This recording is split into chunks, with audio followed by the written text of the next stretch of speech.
ইসলামী বিশ্ববিদ্যালয়ের অরাজনৈতিক স্বেচ্ছাসেবী সংগঠন তারুণ্য এর উদ্যোগে হৈমন্তী উৎসব ১৪৩২ আয়োজন করা হয়েছে।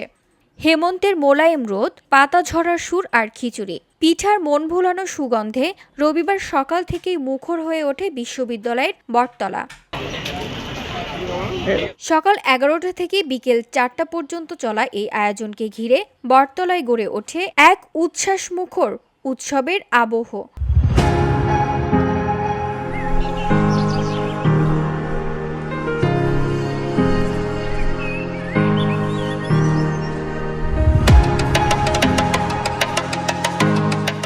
বাহারি পিঠা, খিচুড়ির লাইব্রেরি ও ফটো স্টেট কর্নার, দোলনা সহ নানা আয়োজন শিক্ষার্থীদের টেনে আনে বটতলায়।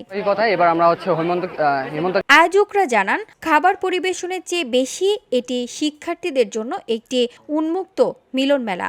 বন্ধুদের সঙ্গে আড্ডা, গল্পগুজব, খেলা, খোলা আকাশের নিচে সময় কাটানো সব মিলিয়ে সবার জন্য একটি আনন্দঘন দিন উপহার দেওয়াই ছিল এই উৎসবের উদ্দেশ্য। প্রতিষ্ঠার পর থেকেই তারুণ্য রক্তদান কর্মসূচি, শীত বস্ত্র বিতরণ, বর্ণার্থীদের সহায়তা, বৃদ্ধাশ্রম সেবামূলক কার্যক্রম, চিত্রাঙ্কন প্রতিযোগিতা, তারুণ্য লাইব্রেরি এবং লিভারপুল সহ বিভিন্ন জনকল্যাণমূলক কার্যক্রম পরিচালনা করে আসছে। তারই ধারাবাহিকতায় এমন ব্যতিক্রম আয়োজন করেছে তারুণ্য।